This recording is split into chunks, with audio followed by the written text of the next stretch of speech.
सबसे ज्यादा पैसा पिछले 2 साल में और उससे पहले भी जयराम ठाकुर जी के विधानसभा क्षेत्र में भारतीय जनता पार्टी का विधायक है, वहां काम रोकना, काम बंद करिए।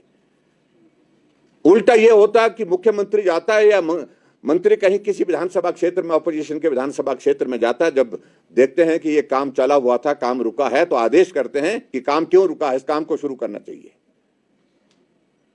और यहां उल्टा है। करसोग में तो भारतीय जनता पार्टी जीती है।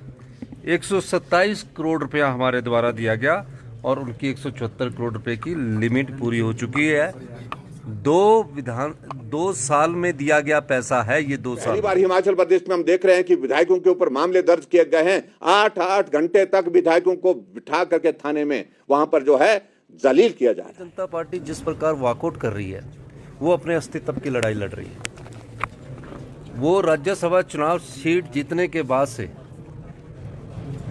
थोड़े से असहज हो चुके जा रहा है कि विधायक प्राथमिकता की बैठकों में आना चाहिए। हमें मालूम है, हम अपने दायित्व से अच्छी तरह से परिचित है, हमें इसे समझाने की कोशिश कोई ना करे। तो उसके बाद मैं आपको बताना चाहता हूं कि सबसे ज्यादा पैसा पिछले 2 साल में और उससे पहले भी जयराम ठाकुर जी के विधानसभा क्षेत्र में दिया गया। नैना देवी में 124 करोड़ रुपया 2 साल में नबार्ड की सड़कों के लिए दिया गया और उनकी जो लिमिट थी 173 करोड़ रुपया वो पूरी हो चुकी है। 2 साल में कितना दिया? 123 करोड़। आपको और बताना चाहता हूँ, करसोग में तो भारतीय जनता पार्टी जीती है। 127 करोड़ रुपया हमारे द्वारा दिया गया और उनकी 174 करोड़ रुपए की लिमिट पूरी हो चुकी है। 2 साल में दिया गया पैसा है ये 2 साल में। सुंदरनगर में 82 करोड़ रुपया दिया गया, नाचन में 45 करोड़ रुपया दिया गया, हमारा दिरंग में 50 करोड़ रुपया दिया गया, जोगिंदरनगर में 50 करोड़ रुपया दिया गया और इनको 50 देने के बाद इनकी 172 करोड़ की लिमिट पूरी हो चुकी है। धर्मपुर में 38 करोड़ रुपया दिया गया, सिराज में 50 करोड़ रुपया देकर 172 करोड़ से भी ज़्यादा दिया गया, क्योंकि 172 करोड़ 44 लाख हुआ। तो हमने सोचा प्रतिपक्ष के नेता है, इनकी इस योजना को भी अप्रूव कर दिया जाए। जब नबार्ड से वापिस आती है एक लिमिट के बाद, हमने वो भेदभाव नहीं रखा।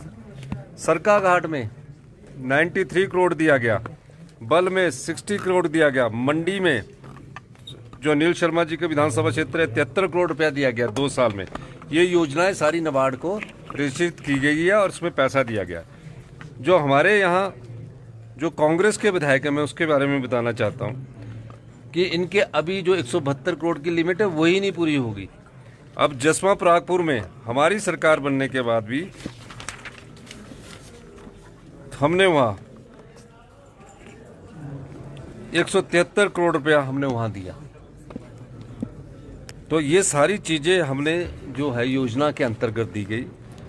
लेकिन भारतीय जनता पार्टी जिस प्रकार वॉकआउट कर रही है वो अपने अस्तित्व की लड़ाई लड़ रही है। वो राज्यसभा चुनाव सीट जीतने के बाद से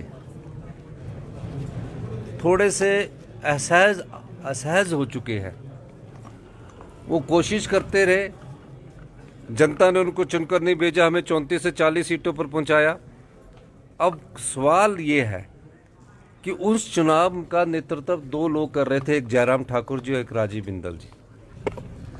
उन दोनों पर लोग उंगली उठा रहे हैं। विधायक दल में जो भारतीय जनता पार्टी का विधायक दल है वो जयराम जी ठाकुर जी की बात को सुनता नहीं है। राजीव बिंदल जी को उनके जो सहपाठी है, जो उनके सहयोगी है, वो पूरी जोर शोर से उनको हटाने की कोशिश कर रहे हैं। अब आने वाले समय में कौन इनका राष्ट्रीय अध्यक्ष जी प्रदेश के भारतीय जनता पार्टी के अध्यक्ष को बनाते हैं, उस बारे में तो मैं कोई टिप्पणी नहीं करना चाहता। लेकिन 5 गुटों में बटी भारतीय जनता पार्टी आने वाले समय में अपने अस्तित्व की लड़ाई लड़ रही है। और मैं आपको बताना चाहता हूं कि इनका दृष्टिकोण हमेशा से हिमाचल के हितों के साथ नहीं रहा है। हिमाचल के हितों के साथ ना तो ये खड़े हुए हैं और ना ही हिमाचल के हितों की इन्होंने कोई लड़ाई लड़ी है। हम जो भी लड़ाई लड़ रहे हैं वो आत्मनिर्भर हिमाचल की लड़ रहे हैं और हिमाचल के हितों की लड़ रहे हैं। मेरा ये मानना है कि भारतीय जनता पार्टी को ये सोचना चाहिए कि जब किसी विधानसभा क्षेत्र के बारे में योजना विभाग बैठक करता है तो कम से कम आपको बोलने से तो कोई नहीं रोक सकता। आप बैठक में आते, बैठक में अपनी बात रखते, अपने विधानसभा क्षेत्र की समस्याओं की बात रखते, अपने विधानसभा क्षेत्र की समस्याओं की बात नहीं रखते हैं। विधानसभा में भी भ्रष्टाचार पर प्रस्ताव लाए, फिर उसके बाद वॉकआउट कर दिए, चर्चा नहीं करते हैं।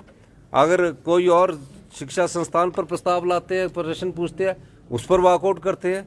ना विधानसभा के अंदर बैठते हैं, ना योजना बैठक में बैठते हैं, और ना ही जो अध्यक्ष महोदय द्वारा ऑल पार्टी मीटिंग बुलाई जाती है उसमें बैठते हैं। तो इसका मतलब क्या है?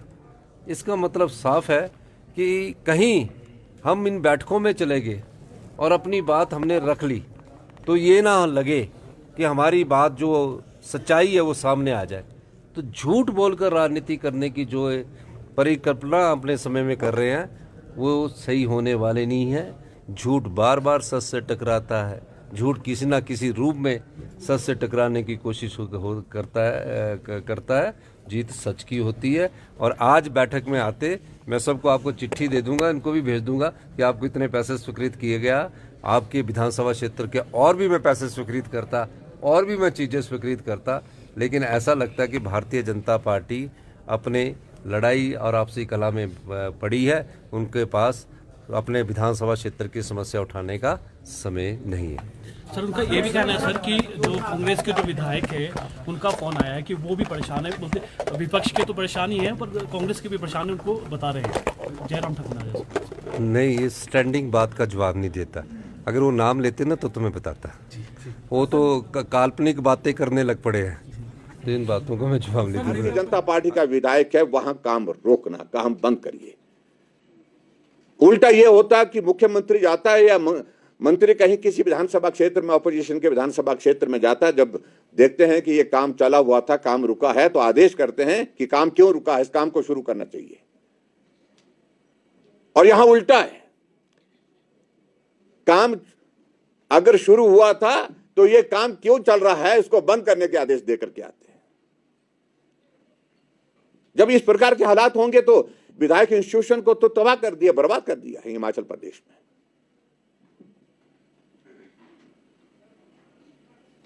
ये पहली बार हिमाचल प्रदेश में हम देख रहे हैं कि विधायकों के ऊपर मामले दर्ज किए गए हैं। 8-8 घंटे तक विधायकों को बिठा करके थाने में वहां पर जो है जलील किया जा रहा है। आज से पहले कभी नहीं हुआ ये।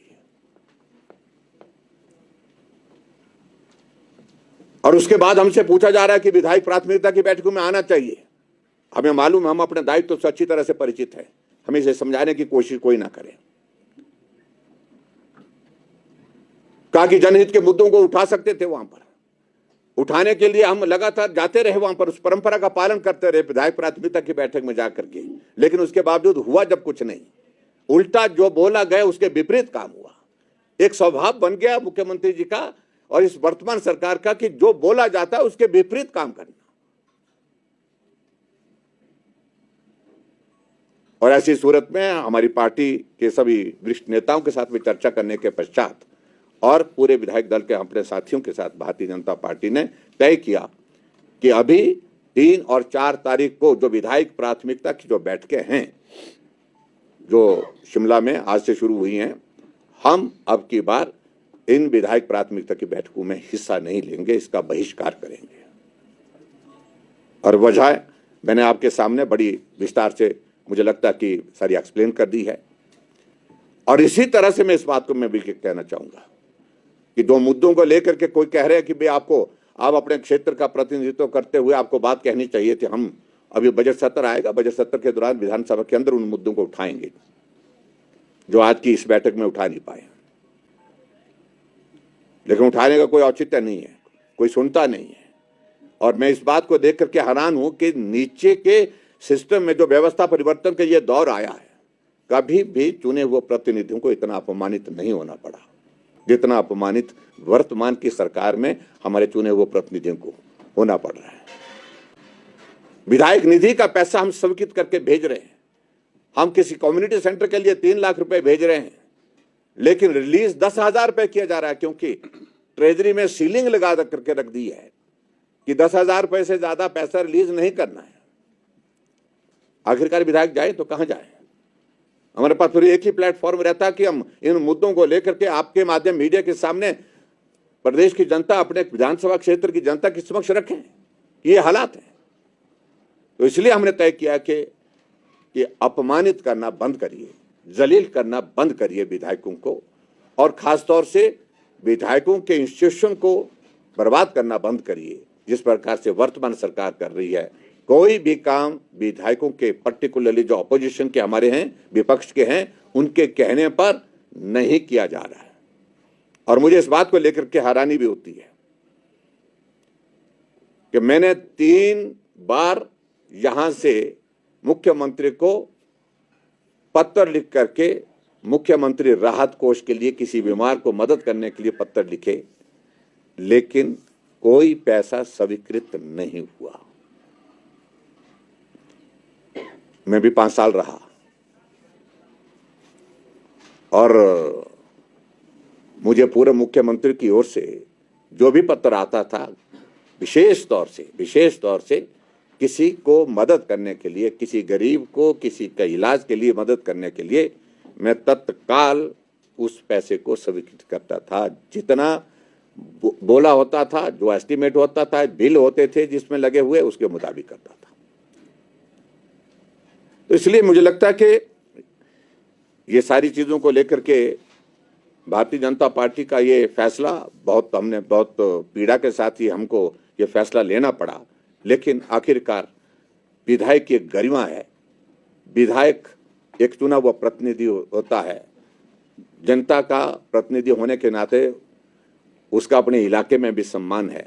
उसको बार बार इस तरह से अपमानित करना ये बर्दाश्त नहीं हो सकता। इसलिए भारतीय जनता पार्टी ने तय किया कि हम इस विधायक प्राथमिकता की बैठक में नहीं जाएंगे, हम इसका बहिष्कार करेंगे।